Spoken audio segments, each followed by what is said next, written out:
Hey, this is Andy Jenkins with the Warrior Hope Podcast. The goal on this podcast is twofold. It's to, number one, help people find healing from the past, particularly veterans or even family members who are the loved ones or the extended family, very close friends of veterans. And number two, it's to give the veteran help in identifying the next mission. Not that the great things are all in the past. There were incredible things that you did, but the same skills, the same training, the same identity that you had, even if not wearing your uniform now, is and does still work for the present, for the future. And we believe that there are great things inside of you. You were created for extraordinary, and there's no reason to settle for ordinary while all of that's potential. Now, here's what we do believe too. We believe that the enemy that most warriors face is isolation. And there's this sense that, those best days are in the past. The reality is the best days are ahead, and we're better when we walk together. Two of the big ideas that we brought out in the Warrior Hope Manual, and now there's a new book, Warrior Family, or Hope for the Warrior Family, is finding healing, and two, finding that next mission. Now, in this episode of the podcast, I'm going to introduce you to one of my friends. We just call him Hamp. Hamp is a guy who was a veteran. Hamp came back from deployment, and just in his own words, he had some issues that he needed to deal with. Here's what you're going to see in this podcast. He has all kinds of credentials. He decorated, was a veteran, has served professionally. Here's what you're going to see, though, is regardless of all of that, as amazing as those things are, you're going to find out that sometimes, and I would say not even sometimes, many times, the pain from your past can become a platform that empowers you not only to find your own healing, but to provide healing and empowerment and encouragement and equipping for others who are walking the exact same path. So when you listen for Hamp's story, listen for the pain in the past and the process he went through, and now how he is empowering others with that same message of hope that at one time in the past actually delivered and brought him freedom. Here's his story straight from his office. So that means you're going to hear the phones and everything in the background. Here's my friend, Willie Hampton. Hey, I'm here actually in the local DAV offices. That is the Disabled American Veterans here on 2nd Avenue North in downtown Birmingham. This is, what is this, Hamp? This is chapter 4? This is chapter 4. What does chapter 4 mean? Chapter 4 is every chapter in the state of Alabama or other states have a number. And so we're in number 4. We're actually the third largest chapter in the state, I believe. But the number just represents, it's an identifier. So how many chapters are there in the state? Because this seems like the DAV, I didn't know anything about it when we first started doing the Centers of Hope, Warrior Hope Project, which wasn't strange. There are a ton of incredible service providers out there. But I got to know it pretty quick as soon as I got involved, and then realized that these things are all over the place. Yeah, we're what's called a veteran service organization. Some of the other veteran service organizations are like VFW, Veterans of Foreign Wars, American Legions. Those are also veteran service organizations. So DAV is also a veteran service organization. We primarily specialize in claims, so we think of really somebody in a wheelchair, which is that could be true. Understood. That could, but let's talk about the breadth and scope of like the things that you guys might encounter. Okay. And when we file claims for disabled veterans, really what it is it's basically compensation for the disabilities that a veteran either sustained on active duty or something that was aggravated by active duty. Because of active duty. Right, because of active duty. So technically you could be 100% veteran and you still may work because of the formulas they have. So when you think about disabled, that's the term that they use, but it could be loss of anything from loss of limb to something that could be mental health related. And the VA has a system where they rate the severity of your disability, and then they give what's called compensation. So what we do is we file claims for the veterans for their benefits. Their benefits again, for something that either happened to them on active duty or was aggravated by active duty service medically. Okay. So, and this is, I guess, a good way to think about this is because, and I'm speaking from really a standpoint of ignorance, trying to understand it. You have men and women who have basically given the country a blank check with their body, their mind, their soul, their life. Yeah. And so if they come back and they're not 100%, some are. So not every veteran is disabled, but they come back and they're not 100%. What this does is kicks in and gives them the ability to, I guess, make up that gap, compensate from where they were to now where they are, so that they can move forward and now get with the next chapter of life. Right, and that's true. And there's other benefits, like education benefits and things like that. But as far as your disability benefits, that I guess that's a way of saying, okay, this happened to you while you were serving your country, and so we're going to compensate you for that. And again, it doesn't mean that some are severely disabled. Right. But again, it could be mental health, and it's not always war related, because you can tear up a knee, for example. You could do that on active duty, and you'll have lingering effects for that for the rest of your life. So the VA will compensate you, and then you'll also be taken care of for that for the rest of your life, because it either happened to you on active duty or was aggravated by active duty service. Well, I guess a lot of people, when they think of a soldier, they only think of the people that are on the front line, right now in the Middle East. The reality is most of our soldiers aren't on the front line, but no one could be on the front line unless you had an entire machine of people all the way at some scope of something serving, their peace. Right. We're in Birmingham, so kind of. I've seen you wearing some clothes, so kind of the Alabama model of you got the process, and it's everybody. Literally has a position that they do, and they focus on that position, and it fits to make the whole thing work. So, give me like a typical week here at the DAV, and I want to get to your story, but let's talk to me about a typical week of what you guys do. Okay, I'm going into my third year as a commander. What we do is, again, we specialize in filing claims. So on Tuesdays from 9 to 2, we file claims for veterans. And the veterans will come in, they'll sign in. We try to have coffee, donuts for them, make them comfortable, because I want them to understand that this is their space too. But they'll come in and this looks like a lodge or clubhouse. This does not look like it looks like a nondescript. I understand. I use hole in the wall in the good sense of the word, the great barbecue joint or the great pool hall or the great coffee shop that you go to. So you come in, it doesn't look like a medical or it doesn't look like. We're in the office, which is way over in the corner. Yeah. So you come in, it's like a big clubhouse, so they comfortable. Yeah, and so what we do is it's kind of like it's not a clinic, but we call them in one by one. We try to maintain their privacy, and we file claims based on their needs.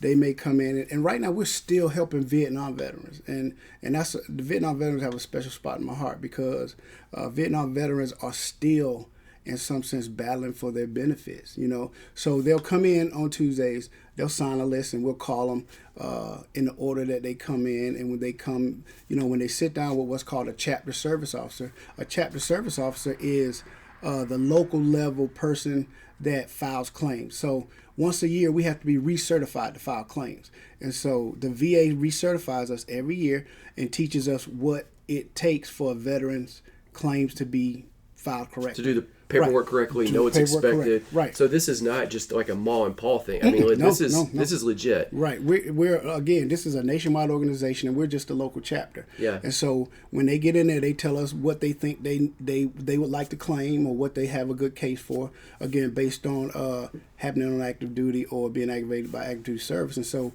what we'll do is we'll file that paperwork for them, and then we send it to what's called a national service officer, and that will be the next level. Now they get paid. We're volunteers. We're mostly disabled veterans helping disabled veterans. And so once we file the claim for them, it goes to a national service officer who checks to make sure it's correct, and then they actually file the claim to the VA. Okay. So y'all have a whole organizational structure to make sure. It's like legit military here. Yes. Even so, you've got that whole process. Yes, okay, so Tuesday's paperwork. Tuesday's paperwork. What else? Tuesday's paperwork. What we do is that's pretty much the only day that we're open for business now. Quote business For basically claim filing, what our major function is. But a lot of times we'll get the department may say, hey, I had a veteran call and he needs claim service. So what we'll do is we'll make it available to them. We'll come in, we'll file claims. And again, like from 9 to 2 on Tuesdays, if you're in here by 2 o'clock, we don't turn you away. So at 2 o'clock. This isn't like going to the DMV where that you wait in line all day. They put that sign up there. No. If you're in here at 2 o'clock, and we purpose you get across the door. That's right. I mean, that makes sense to cut it off at 2 because then you got still hours to. Right. And so at 2 o'clock, we cut off and say, hey, you may want to come back next week. But anybody that's in that door by 2 o'clock, what we do is, and we've been here 8 o'clock at night, 6 o'clock at night sometimes, because we don't want to turn veterans away. And we file a lot of claims on that day. And so the rest of the week, we pretty much just maintain the chapter, take care of the chapter, and we have little functions here and there, for our veterans. Our membership meetings are third Thursday nights. Starting at 6, we have dinner, and we tell them, hey, bring your families. And then at 7 o'clock, we have our meeting, and we'll go into our business. There's a ritual that we go through, a order of service, and then what we do is we put out. This is like a club, right? It really is. It's or a fraternity, like a fraternity or business. And really, fraternity is a good word for it because you have everybody's a veteran. We also have what's called a Disabled American Veterans Auxiliary, and that's where the dependents come in, and they're like our sister organization. They support us, they take care of us too. So they meet. What we'll do is we'll have dinner together, and then when it's time for the meeting, they'll break off and have their meeting. We'll have our meeting. Okay. And so after that, we put out our business. Bills against the chapter. We vote on those things to pay the bills. We have an executive committee that's elected by the body. And so on first Thursday, their job is to meet, to bring the important things to the chapter. So they vote on the important things, what to bring to the chapter, because the chapter has the overall say-so. Give me an example of like an important thing that the chapter might just like. What's something really cool that not paying a bill. Obviously, you guys are going to pay that and do that. But like, what's something that's really neat that you guys have done? Like say for instance, if we want to do a fundraiser so that we can continue to keep the doors open, we may say, well, hey. We want to have a fundraiser, say a barbecue. Which you have got. We're having today, right? And so we'll say, well, hey, let's vote on taking this barbecue to a fundraiser, taking this barbecue to the body. And so the executive board vote on it. If it's approved, then when we have our membership meeting, they'll say, okay, we would like to have a barbecue for a fundraiser. These are the times, and we'll give them the particulars of that. Okay. Even finance, because if we have to spend money from the chapter, then we have to vote on that, because there's only a certain amount of money that can be spent without the body okaying it. And because the body rules this chapter. So you guys really are like it is really like a fraternity. You got some leadership, but it's a whole. Yeah. Now, I've been here a couple times, and I've noticed that you guys always have this big kitchen in the back that of course you guys cook and eat out of or do fundraiser or barbecue, but it seems like there's a big food pantry. Right. Talk to me about the food pantry. We partner with the Central Alabama Food Bank, and before I became the commander, I asked the commander that was in at that time. I said, "Hey, is it okay if we start a food pantry?" And I explained it to him, And what the food pantry does is we give out free food to the community on first and third Wednesdays. In our mission statement, it talks about serving the public generally, or the communities generally, and serving our veterans specifically. And so what we do on the first and third, we serve the community. But any day that a veteran needs food, like Tuesday when we're open, if they come in and they need food, if we have food, we give it to them. So we started that almost 3 years ago, and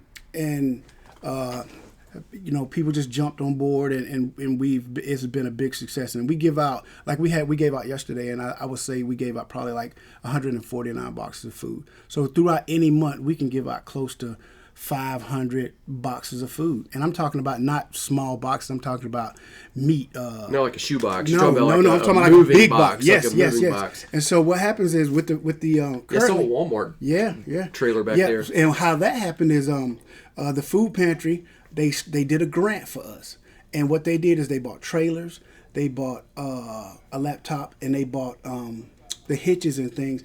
And what they also did is they set us up with local stores. Like we have a partnership with Walmart, we have a partnership with Aldi's, we have a partnership with Target, we have a partnership with we had a little partnership with Winn-Dixie. And so where food, if you purchase it from the food pantry, it's like 16 cents a pound. Yeah. But what they've done now, they set us up with these organizations, and so we have like a service. Every week we have people to go to each, and they bring the food in. The food bank has leased, like, given us for use freezers and shelving and things like that, so that we can maintain this stuff, so that we can continue to give it to the community. Okay, so this is for veterans specifically. Yes. Well, the overall organization. But we still serve the community. But the public, generally. So anybody needs anything that. And that's in our mission statement, and we try to live by that, because serving the community helps us also, because they're the ones that help keep us going. And it's not for that purpose only, but the reason why. And not to say I like in a bragging way, but the reason why I really wanted to start this food pantry is because in this area it's needed. And you'll see by the lines running out the door and through our gate on any given time that we're giving First out and food. third Wednesday. Yes, what time? Yes. We open the doors at 8 and we give out from 9 until it's gone. Until the last person standing or food's out. That's right. And if we have, like, we may not have enough to give them everything, but we give them what we have, so we give out our capacity. And actually how this started, it wasn't even money from our chapter. I started food. I basically asked my wife, I said, hey, because they would like for you to order 1,000 pounds of food, and so at 16 cents a pound. And so what I did is ask my wife, I said, hey, is it okay? 1,000 pounds at right, 16 cents. Right. Yeah, so 16 cents sounds like nothing. It sounds like nothing, but right. Then you start, you do it. And even like during the Christmas, they may go down to 8 cents a pound, so you could get turkey. And we serve the community. But I asked my wife, I said, hey, is it okay if I start this food pantry? And she agreed that even if we had to do it ourselves, that's like $160 a month. And so but y'all were so into it, you were going to go into it. Right. And so I was going to do that. And then what happened is the executive board jumped on board. Okay. And they said, well, hey, we'll put money into it too. So we basically fund this from my executive board. From the lead team. Yeah, from the lead team. And so it's not really coming out of our DAV money. Sometimes if we need to, we'll vote. The chapter may say, hey, you can use this, but for the most part, it comes from a handful of people here that want to see the community served. So that really is the big service project that you guys do here in terms of like external. So internally, it's getting these veterans benefits claims, obviously also relationship, walking with each other, camaraderie, all of that. Yeah. But then moving on to help the neighborhood around you. Right.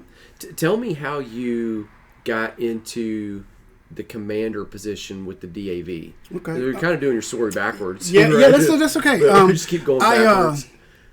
I was working for the government, and I have 8 years military and 25 years civil service. So I've worked for Department of Defense, I've worked for Social Security Administration, and I always wanted to serve veterans, so I ended up with the VA. I worked in the VA in Tuscaloosa, and I also worked for the VA in Birmingham. And so 8 years military, and then 25 more years. 25 years civil service. So 33 total serving the country. Yes, sir. And so what I did is I said, well, if when I retire, I'm going to serve veterans. And so I only wanted to file claims. That was because somebody helped me, and so that's the way I wanted to give back. Did you have disability? Yes, okay. I'm a disabled veteran. We'll circle back to that because yes. I think you're a good image of it, because you walk around and you do all this. And it keeps me going because, I'm not ashamed to say I suffer from major depressive disorder, severe and reoccurrent. Yeah. And so I have a lot of bad days, but this keeps me going, and I really appreciate this place because it really keeps me going. Because during my dark times, I get to really help someone else, and it's very therapeutic for me to walk in here and see the food being given out and the people that really need it, and so that's therapy. That's really therapy. It really helps get me going because I've really been in some dark places. But the way that I got here is I only want to file claims, and so a gentleman trained me how to file claims, and then I went and I was certified by the state. So you were a volunteer? Right. I was a volunteer. And we're all volunteers. So you retire. Right. And then you volunteered as a non-officer here. Right, non-officer. And so they said, well, we would like for you to, at first they basically nominate me for the junior vice position, and what our hierarchy is it's a commander, a senior vice, and then a junior vice. Those are the Those are the three. Yeah, the three officers. And so I was the junior vice, and so when it was time for they needed a new commander, we have a process that you can nominate somebody from the floor. Now you have a nominate committee that nominates who they want, and then you have somebody might stand up and say, "Hey, I would like Mr. Andy to be the next commander," and then they have a vote off. Okay. And so that's pretty much what happened, and they voted for me to be the commander. You got nominated from the floor, and I didn't want to be the commander. Not the official channel. Just Right. it is official, but yeah. And so I didn't really want. I didn't have that in my mind, but it really gives me a chance to serve on a higher level. And so it's been really great. You know, we have some good veterans here that are also disabled veterans, and so my time as the commander has really been rewarded for me, and I believe that we've done a lot of good. So you came in here to volunteer, volunteer, and then get pulled into the leadership position, and basically thrown in the fire. And it's kind of grown, from that.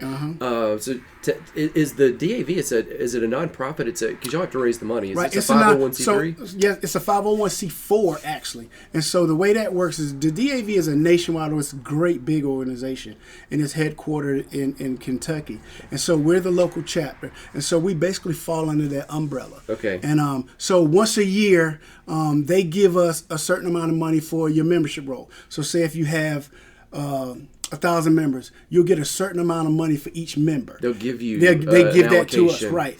And so that's it though, and it's not that big.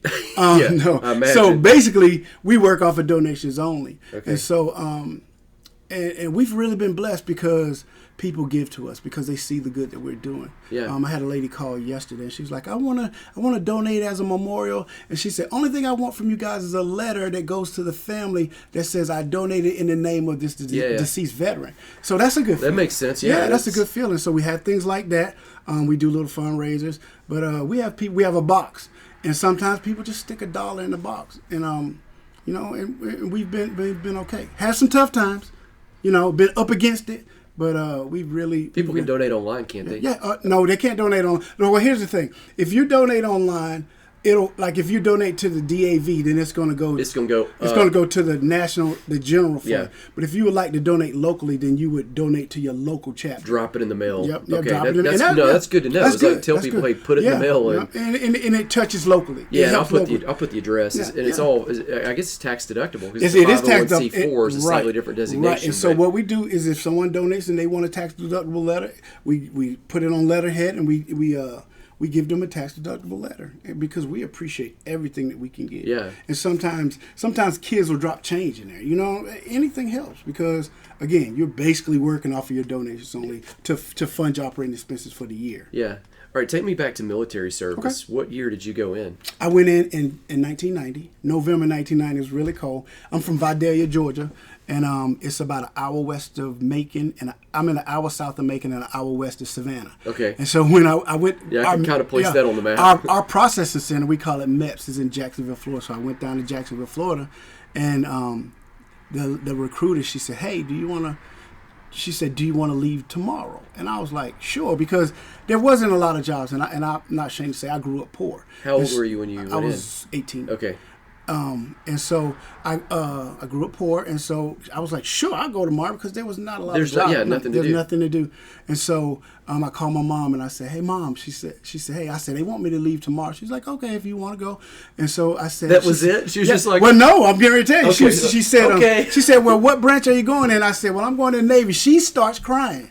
And she's like, I said, why are you crying? All of that water, da-da-da. I was like, well, Mom, I can swim, and they'll teach me, da-da-da. And so... She was okay with you going, but she was not okay with the Navy? Because she's thinking, all of this water. And so, so I had already signed up with the Army because all of my family went to the Army. But I had a buddy come back from boot camp. He said, man, the Navy, he talked up the Navy. And the Army recruiter was really mad at me, but I switched to the Navy.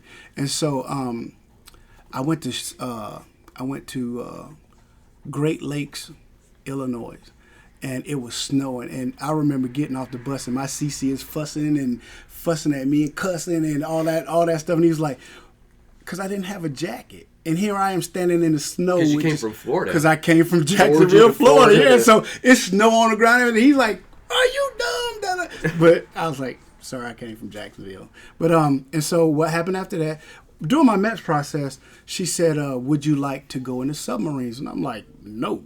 And so she said, let me show you a video. So she showed me this video, and it talks about the submarines and things like that. She now, got you with the video? Right, no, not yet, because like I said, I'm a and don't take this the wrong way, I'm a poor black kid from Vidalia, Georgia, and I didn't see any black people in the video. So I told her, I said, hey, there's no black people in this video. She's like, oh, there's plenty of black people in submarines.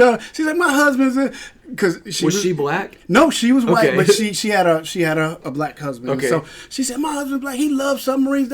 So I joined submarines, and so I went to Groton, Connecticut. We call it Groton because the weather is crazy. But I really enjoyed sub school, and so I was in submarines, and I was stationed on a boat that wasn't even built yet. If you can imagine us, submarines are called boats. Surface are called ships. And so, okay, that's good to know. Yeah. Okay, so a boat is a submarine. Yeah. A ship is on top of the surface. Yeah. So okay. My boat was still in 3 sections. It hadn't even been put together yet. And so I wasn't on Alpha trials, which is 2 days. I was on Bravo trials, which is 15 days. So you're thinking, okay, is this thing gonna leak? Is it gonna sink? You know? I mean, you got to be thinking that. Oh when you my see pieces, goodness! you're like, we're gonna put that underneath the water. Yeah, and then now I gotta live in this thing. But submarines was very interesting, and I really enjoyed the subsurface. Were there other black people on it? Yeah, a lot. Okay, Yeah. all right. Well, so, yeah. So when I got to my boat, there's not a lot, but there's on the type of submarine I was on, the crew is 176 officers enlisted, and I think we had 22. But on submarines, color doesn't really matter because you have to depend on each other. Because think about this: if you have a fire and you can't depend on that person, we train all the time. Yeah. Because if you don't know what you're doing, a fire can destroy us. Oh, quick. And so or a leak. Or anything. So quickly you except for certain circumstances, you really become really close. And I mean, you have your officers enlisted thing, but you even are a little bit closer to them in a respectful way because we live here. There's nowhere for us to go, and God forbid if something happened, we have to depend on each other. You can't just say, I'm gonna go step out and get some fresh air. So coming from Vidalia, Georgia, but it wasn't like that. And so in the submarine community, it's a family. Because we have to depend on each other. So there's no color and all that stuff. And so it was really rewarding for me to serve in submarines. After I got out, you have a seashore rotation. So I did probably, I think, 8 to 10 patrols, which is 3 months on, 3 months off. 3 in the water. Yeah. So you don't touch the land for 3 months. We average, out of the 90 days, I think we average about 75 days underwater. Gone. Underwater. Not above. No, underwater. Because you're gone. So do you just lose track of days? You do. And you're just kind of, how long's it been? I don't know. And you don't really because, and then we go to something called Zulu time. And it's a different time than your regular time. And so you can lose days quick. And if you don't, do a calendar, you can because you have we had 3 watches. And so your job basically, you do your preventive maintenance and things like that. But your job basically is me as a torpedo man. A torpedo man. Yeah, yes, that's what it's called.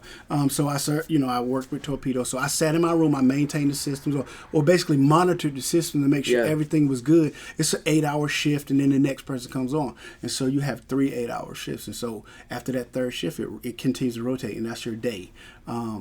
Once you're done with that, again, you may play cards, you may watch movies, you interact with the crew, whoever you. So you have off time.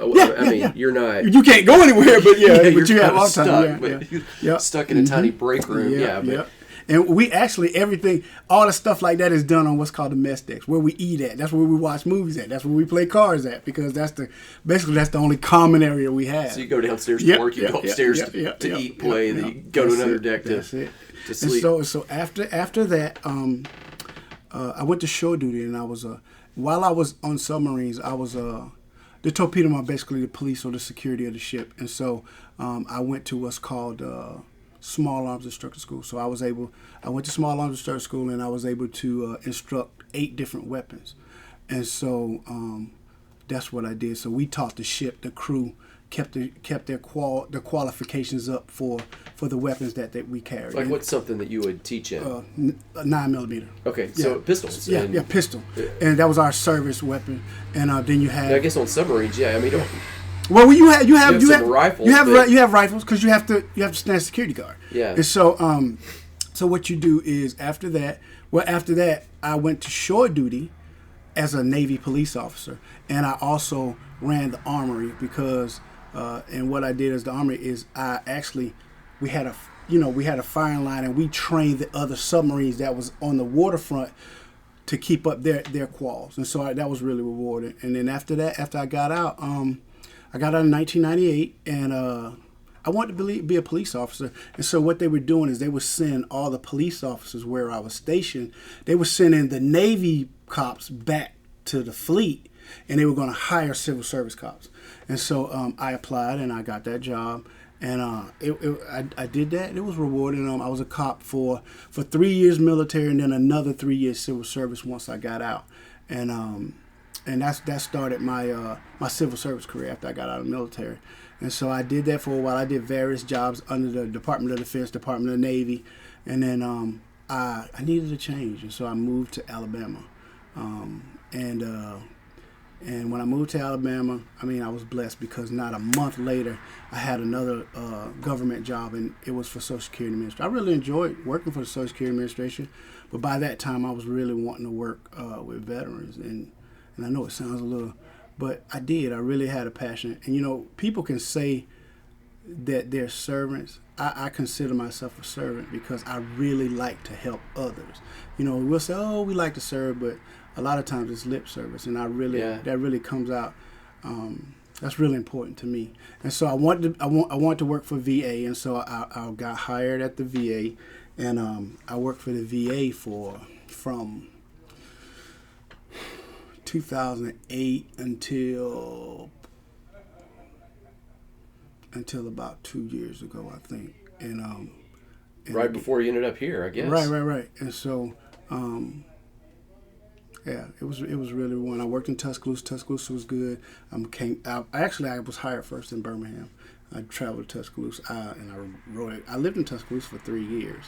So I transferred to Tuscaloosa, and then I came back to Birmingham, and I met my wife, and we have a 4-year-old triplets and a 7-year-old. 4-year-old triplets. Yeah, man. And so I'm an old dude, but she didn't have any kids, and so it's real fun to me. People say you're starting over, but I'm a family man, so it's easy to me, and I love my life. But the life that I have outside of here and this life makes my life really rewarding.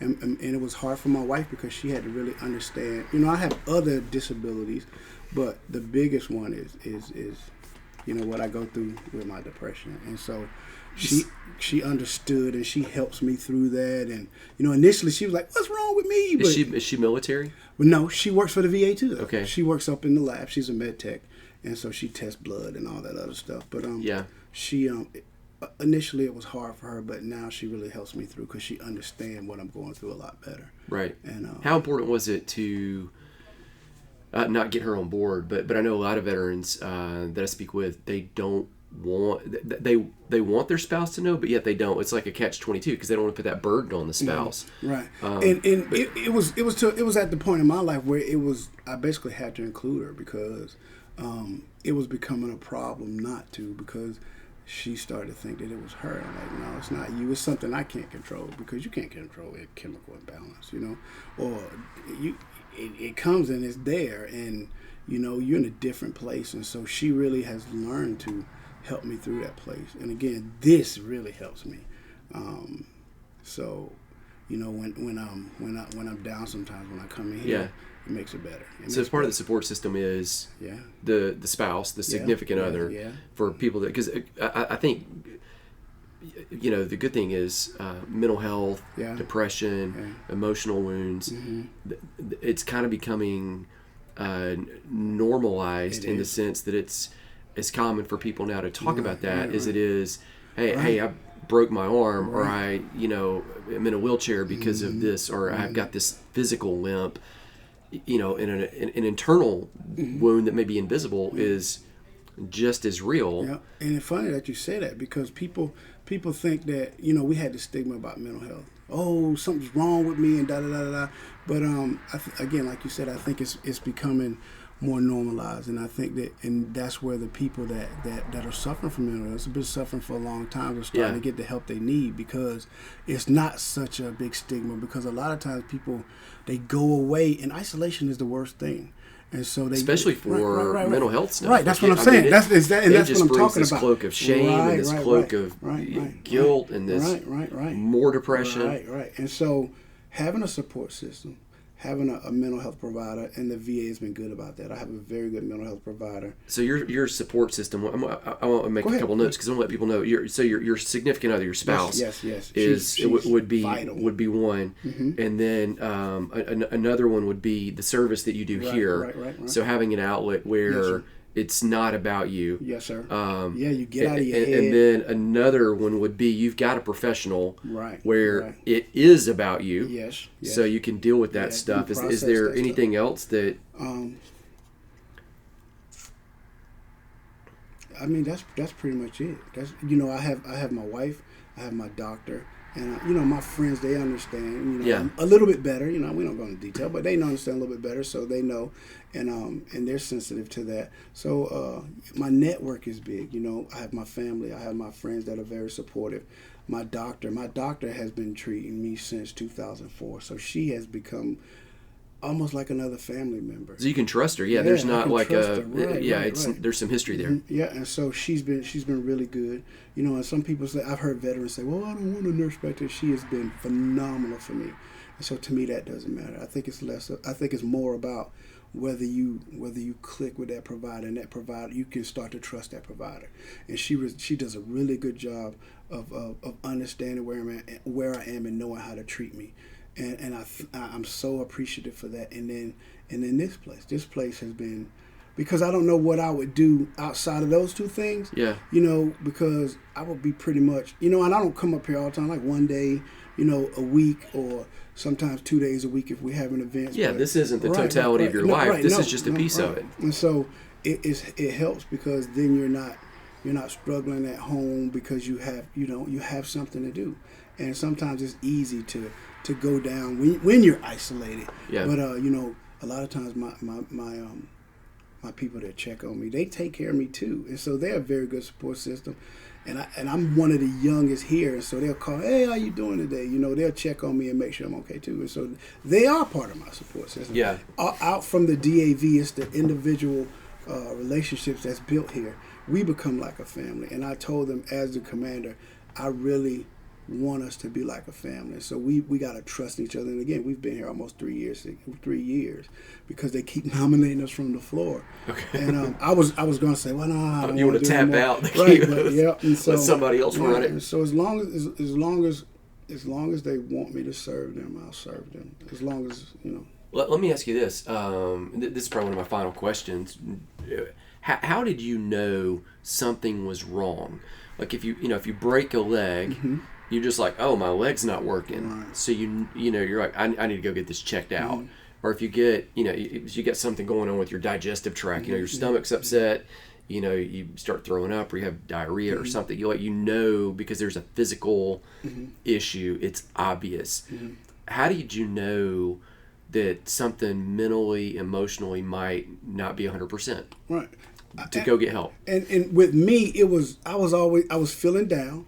I was in a dark place, and a lot of it was because of the injuries that I had, my physical injuries. Okay. And so being a young man, my physical injuries, it's hard to be young and not be able to get on the floor with your kids or not interact with your kids the way some other people can. And so that's very depressing for me. So loss of something. Right, loss of something. And it really started then.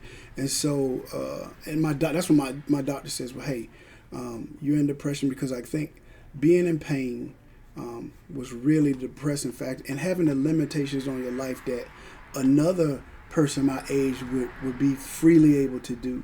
And I think that I started going down into a dark place from there. And so, because you would have been in your 30s. Right, this is right. And I still have this can happen to young people. This isn't just old. Yeah, and I still have a lot of dark days. I'm learning how to cope a little bit better, and again with my support system, it helps me. But I will say that's how it really started. And my doctor, she diagnosed me, and she let me know where I was, and she let me know how to try to get better and have some good days, have some really good days. Yeah. So, man, I appreciate you trusting me with that piece of the story. I mean, and knowing that we're recording it too, you know. Yeah, it took me a while to get there. Because there are a lot of people that, again, you know, disabled American veterans, there are a lot of people that think that might only be because you see the physical. Right. But they don't realize that, golly, sometimes there is that, and sometimes there is that physical just on a percentage. Like maybe certain parts of the physical capacity are working now at 80% instead of 100. But they don't realize a lot of times it's mental or it's emotional. There could be other layers to that. Can I tell you one quick story? Yeah, I mean, I was talking about where I come from. My father was a Vietnam veteran. I have a very special spot in my heart, Vietnam veteran. Not necessarily because of my father. My father was a Vietnam veteran, and because he didn't have an outlet, because he didn't have some of the care that I have now. My father literally drank himself to death. My father passed away from advanced cirrhosis of the liver. Oh, wow. And I know he carried a lot of things because as I got older, I started to understand more, you know, and he has some darkness about him. And that's another benefit to me when I see these Vietnam veterans coming here, and some of them haven't even gotten benefits or help from the VA, and they've been carrying this stuff all those years. Oh, for decades. Yeah, at this decades. point. Yeah. And now they're able to. And I have veterans here that haven't been getting their benefits, but maybe a couple years. Now, you know, our Vietnam veterans in their late 60s and some older, and so now to see them.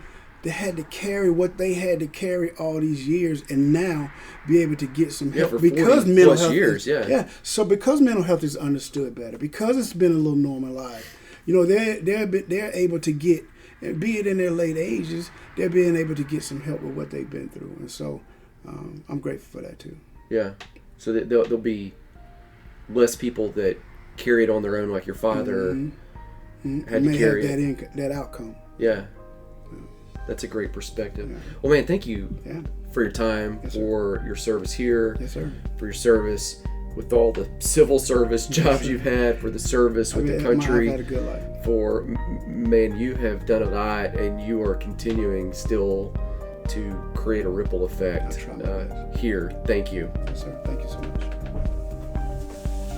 Well, that's the story for the day. Do us a favor, if you would go subscribe on Apple Podcasts or Google Play or wherever you listen to this episode, that helps us because it tells those providers to push that content up to the front and help other people find it.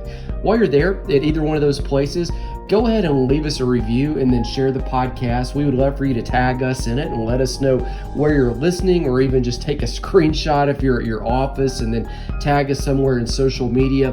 Also, if you'll go to our website at warriorhope.com, there is a free PTSD self-check. You just go log on. It takes about 2 to 3 minutes. It is self-guided, self-study. It is not intended to diagnose, treat, or prescribe.